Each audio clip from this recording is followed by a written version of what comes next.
हमारा मजाक उड़ाया जा रहा है सर। जनवरी का सुक्खू सर ने जनवरी का जो सीएम साहब ने हमारे को टाइम दिया था, जॉब नहीं देनी, जान दो सर हमें, जॉब नहीं देनी, जान दो सर चाहिए था। पर ये मजाक क्यों नहीं रखा जा रहा है? तो साइन करने पर मजबूर है सर। सब कुछ हो रहा है, हमें ज्वाइनिंग क्यों नहीं दी? हम ये हल्ला गुल्ला मजबूर कर रहे हैं। और कोई और क्राइटेरिया होता है जॉब लेने का तो वो बता दिया जाए ना, वो करें हम।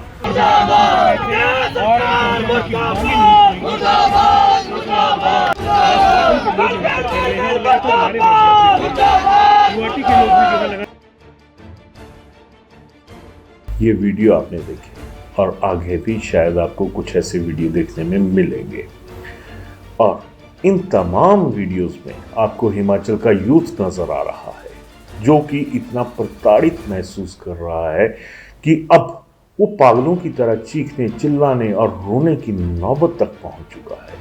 और जब ऐसी बातें होती हैं तो इस बीच में ऐसी बातें भी निकल कर आती हैं कि सरकार अब 2 साल का जश्न मनाने जा रही है।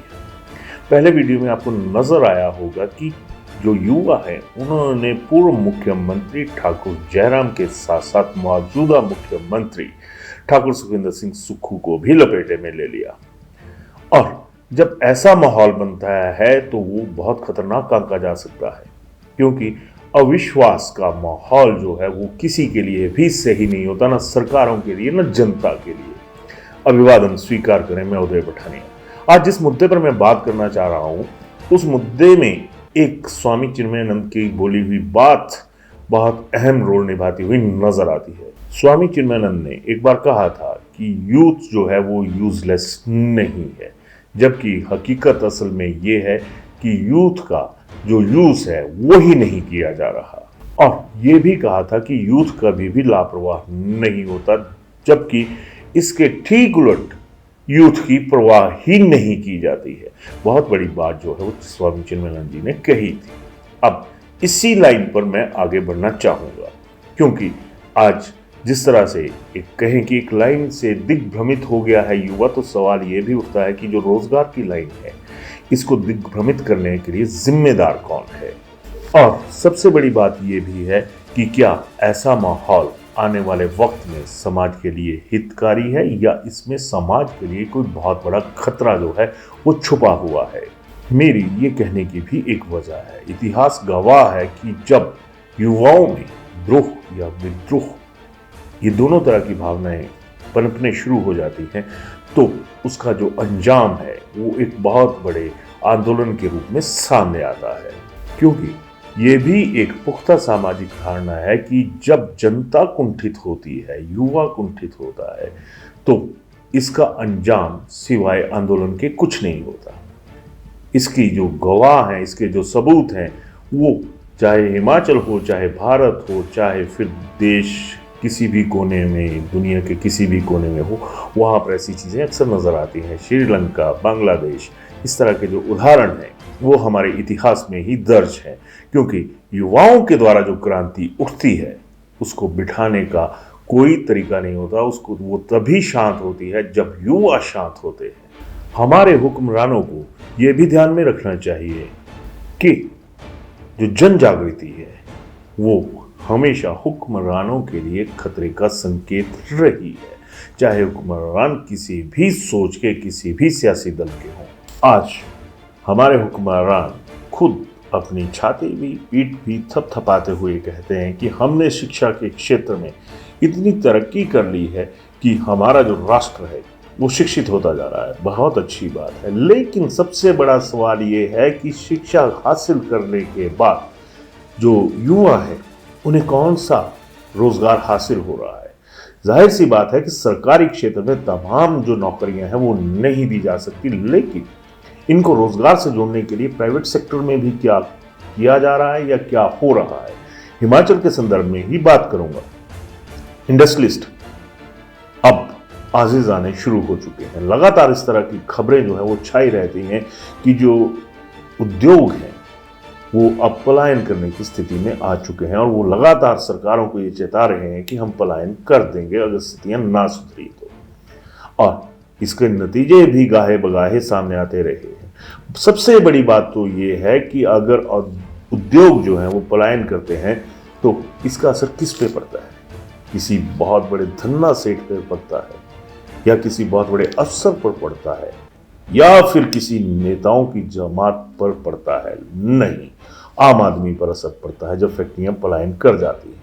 और हिमाचल में तो हालात ये हैं कि हर चौथे दिन कोई ना कोई आंदोलन अब सामने आने शुरू हो चुका है। यानी जो अगर ये कहें कि रोजगार का जो युद्ध क्षेत्र है उसमें किसी तरह की शांति का माहौल है, ऐसा भी नहीं कहा जा सकता। एक तरह से शीत युद्ध जैसी परिस्थितियां हैं। जिस तरह से चंद पलों के लिए युद्ध विराम होता है, तो रोजगार के जो युद्ध क्षेत्र है उसमें भी चंद पलों के लिए उस वक्त विराम आता है जब सरकार किसी रिजल्ट्स को घोषित कर देती है। और जब नई पोस्ट नहीं निकलेंगी तो जो युद्ध है वो फिर एक बार शुरू हो जाता है। सबसे बड़ी दुख की बात यह है कि ये जो दुख है ये मन का दुख होता है, ये संघर्ष का दुख होता है कि आपने सब कुछ किया भी और आपके हाथ में कुछ आया भी नहीं। खैर, अब बड़ी बात यह है कि सरकारें जश्न मनाती हैं। आज बीजेपी बहुत हल्ला कर रही है कि जश्न बर्बादी का मनाया जा रहा है।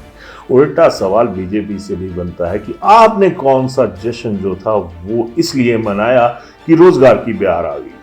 आपने कौन सा ऐसा जश्न मनाया जिसमें आम आदमी आपका सहभागी बना हो?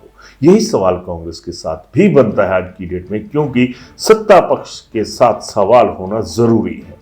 आज इतना ज्यादा सोशल मीडिया पर एक तरह से ट्रोलिंग हो रही है कि इस जश्न का मतलब क्या है। खैर, जश्न जिसके हिस्से में आता है वो मनाता है, कोई नई बात नहीं है। लेकिन आम आदमी के हिस्से में क्या आया, ये जो दृश्य लगातार सड़कों पर नजर आते हैं शिमला में, उनके लिए क्या कोई जश्न वाली बात होगी इसमें?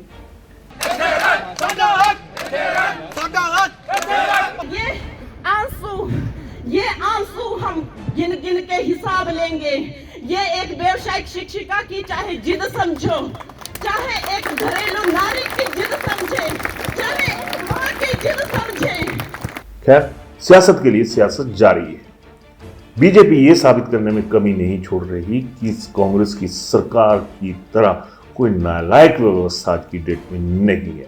शायद बीजेपी ये भूल रही है कि एक दौर वो भी था जब उन पर भी ये ठप्पा लगता था कि माइनस प्रोफेसर प्रेम कुमार धूमल, आप लोग भी उसी श्रेणी में शामिल हो चुके थे जिस श्रेणी में आज आप कांग्रेस को खड़ा कर रहे हैं। लेकिन इन दोनों के बीच में फिर बड़ा सवाल ये उठता है कि बीजेपी और कांग्रेस के बीच में आम आदमी कहां पर खड़ा है, आम आदमी के सपने कहां पर खड़े हैं।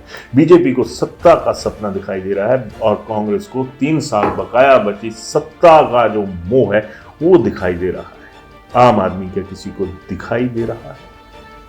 तो अंत में स्वामी चिन्मयानंद वाली बात को मैं एक बार फिर दोहराऊंगा कि यूथ यूजलेस नहीं है। आप लोग यूथ का यूज नहीं करते हैं। यूथ का यूज करेंगे तो समाज भी मजबूत होगा और सरकारें भी मजबूत होंगी। लेकिन करे कौन, बीजेपी या कांग्रेस? अभी तक तो हाल फिलहाल हालात यही हैं कि आम आदमी इन दोनों से त्रस्त है और ये दोनों अपने अपने मुद्दों को लेकर, अपने अपने वोटों को लेकर मदमस्त है। धन्यवाद। भूषण ज्वेलर्स लेकर आया है आपके लिए फेस्टिव बोनैंजा की ये धमाकेदार स्कीम। आप भी जीत सकते हैं 3 गाड़ियां, 5 स्कूटी और अन्य ढेर सारे इनाम। आज ही विजिट करें भूषण ज्वेलर्स सोलन।